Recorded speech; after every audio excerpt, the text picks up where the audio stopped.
Okay, what I want to show you guys here is how we have our base set up in Ashlands.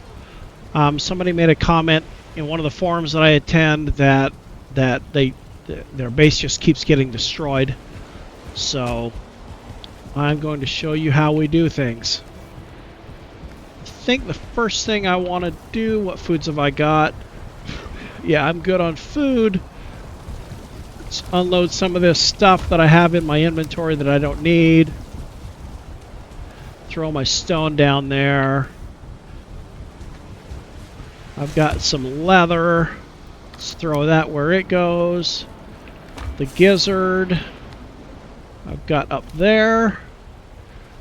And that should about do it. Okay.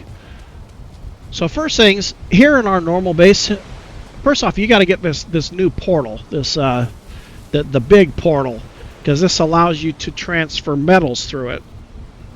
So you can transfer your flame metal and whatever, any kind of metal. It'll allow transfer metals through portals, where the normal portals won't let you do that. But in order to set that new portal up, you have to lay down the Grouston floor, and it's got to be on a Grouston foundation, as opposed to your typical stone foundation. So I had to kind of re-outfit our base a little bit and lay this Grouston down, at least for the sake of this. Let's go through the portal here.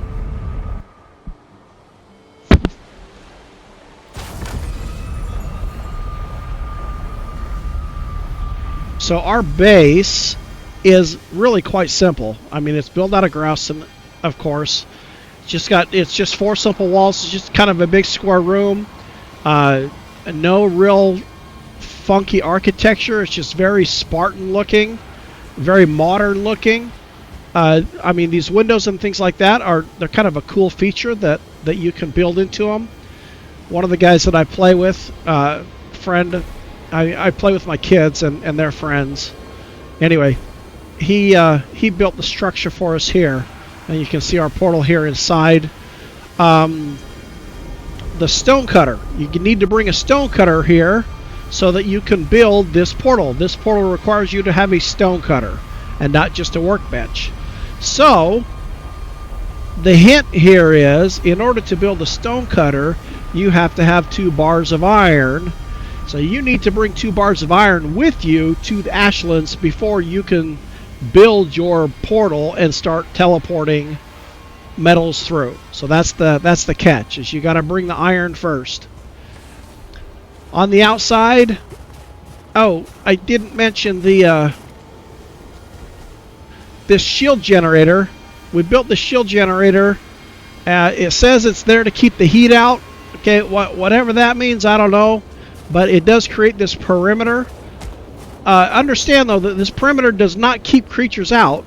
Creatures still can come inside, but it does protect you from a lot of things. Like different types of missile fire and arrows and things like that. They just don't come flying through here. Anyway, we have not really had problems with creatures coming inside the perimeter and into our base since we built it. When we initially built just the basic base, you know, without all the structure and everything, we had problems with creatures coming in and just destroying our portal and things like that.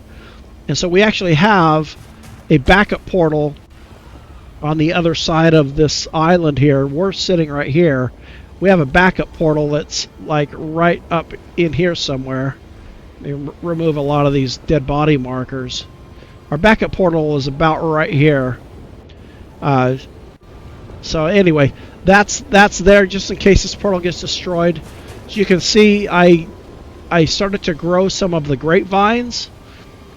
Down here you can see the ash vine needs more room to grow, so that was apparently too close to that one. I just had to experiment a little bit and see how to space them apart and get them to grow the best. I did have to put them near a wall or a structure in this case, so that the vine could grow up the wall. So that's kind of cool. So I look forward to the day that actually starts producing something for me. Now, did you see that flash against the shield? So something hit it, and I don't know where. I mean, I can feel the loud, or I can hear the thumping of something big walking around.